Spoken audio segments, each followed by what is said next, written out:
guys! There you are again. Thank you for dropping by to my channel. And ngayon, ang gagawin natin is, of course, I always do makeup in my channel. So, magme-makeup tayo, but this time I will be using M.L.A. products for my makeup looks today. Ayan, so today I don't have anything on my face, even my skincare, wala pa akong ginamit. So, mag-start tayo directly from this M.L.A. primer. It has SPF 15, so maganda rin to kasi parang may protection ka na sa sunlight. So, this is good kasi napoprotektahan niya yung skin mo. Yan, so tapos na tayo sa primer. What does primer do? This one, parang if you have open pores or yung mga pores mo, it will serve as a filler. Yung ano, parang alam mo yun, yung parang pag sa semento, ito yung magiging espalto niya para pag nilagyan mo or nilapatan mo siya ng foundation, mas makinis. Yan.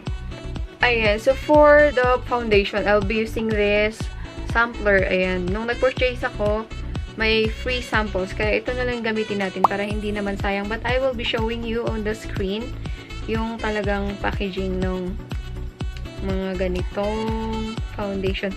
So, I will be using here Ivory W130. That's the shade. And I think it's too white for me.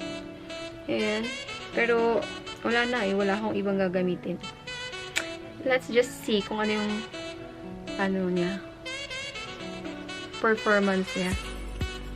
Sayang kasi walang gagamit. Pero actually, this shade is not my shade. Basically, kasi tingnan nyo, mas maputi siya. Pero, later on, mas maayos natin yan sa, sa mga bronzer. Basta maayos. Iaayos natin para hindi siya ganun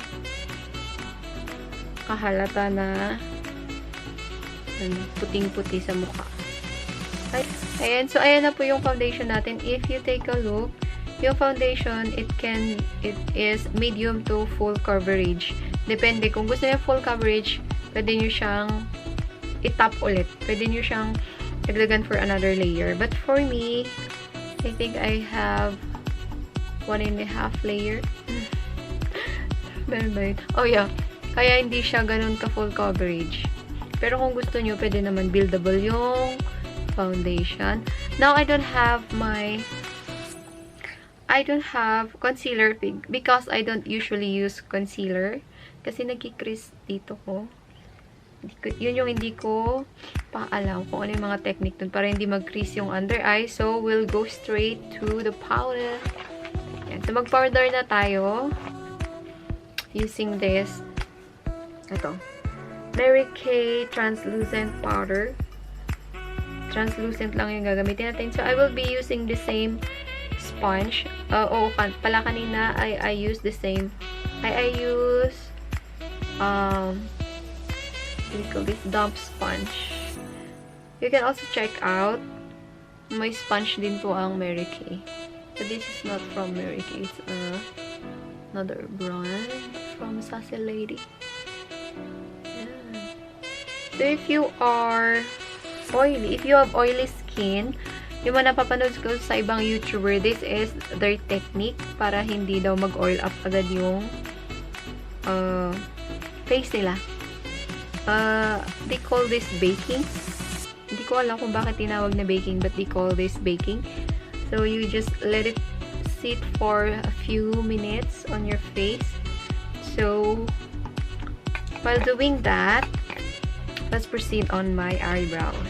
Eyebrows na tayo. I will be using this one, the pencil, and the shade brunette. And then, lalagyan din natin ng volumizing brow tint. Ito. Ayan. Baliktad ba? Ayan. Ayan. As I always do, I always start on my tail. Ayan, that's what they call it. It's tail. So, gayahin natin.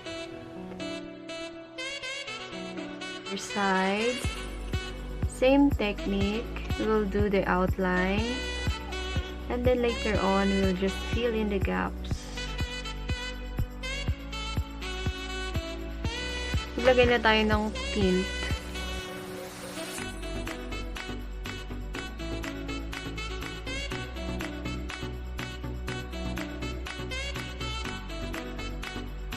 Okay, okay. Now, let's dust off this powder.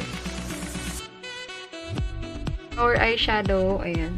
Ayan. Ang laki ng palette natin pero hindi siya filled. I only have 3 shades here na eyeshadow. I have crystalline, cinnabar, and hazelnut. And this will be our blush on Rosy Nude ata. Pero gagamitin ko siya as my eyeshadow also. Yun yung magiging transition natin. And yes, my brush set din pala ang Mary-Kay. So, ayan.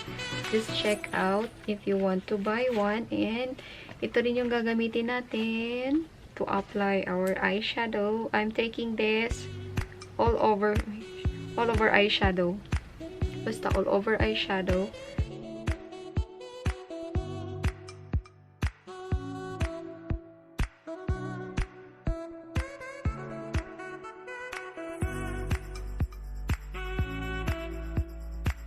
So, ayan na yung sa transition color natin. Kunin ko na yung crystalline. This one. Tapos, ilalagay ko siya sa gitna.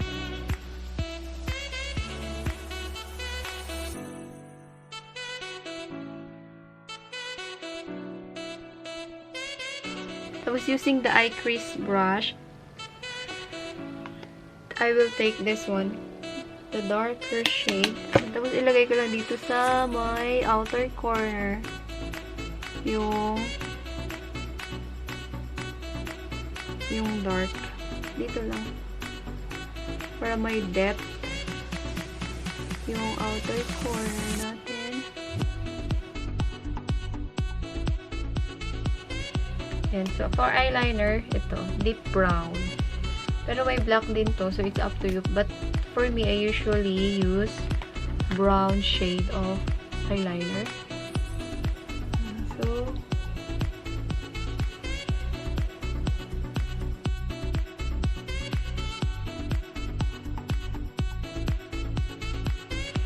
tapos, kung gusto nyo siyang extend, I will just use this, ito, yung eyebrow and eyeliner. So, pwede siyang pang eyeliner, pwede siyang pang eyebrow.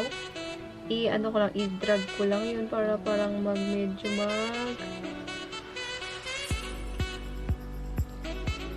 mag-wing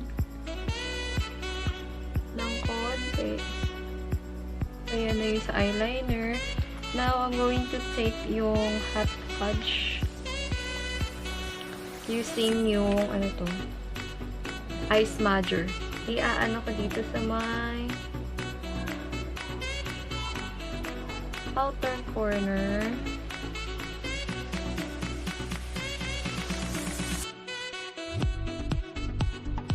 And so, I have already my lashes on. And that is from BeauTV lashes.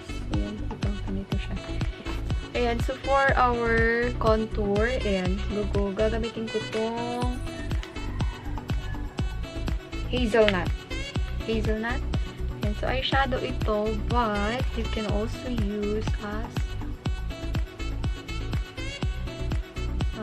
tawag dito, you can also use as your contour. Ayan. So, I am using pala yung cheek brush ng Mary-Kay also. And for your contour, gamitin nyo yung banda dito. Kasi later on, you will use this for your blush.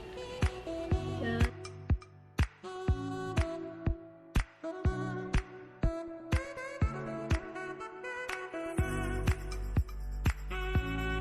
So, gamitin nyo yung bandang ito na blush on na tayo. Over here.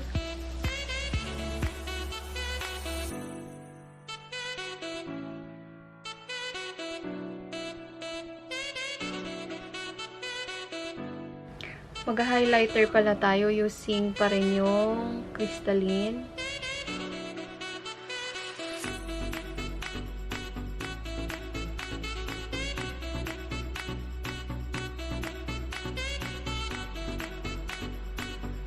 have the lipstick here. This one, it looks like this. With their Mary Kay and Tranquil Toffee.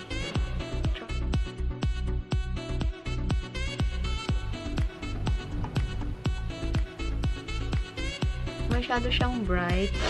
So, pwede nyo rin i-blot. I will blot. And then, yung blush on ko kanina, idadab ko siya. Wait lang.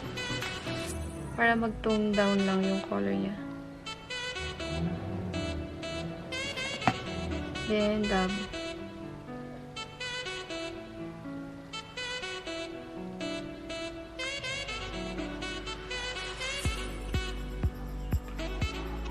Ayan na siguro. Aura-aura na tayo, guys. So, wait for me.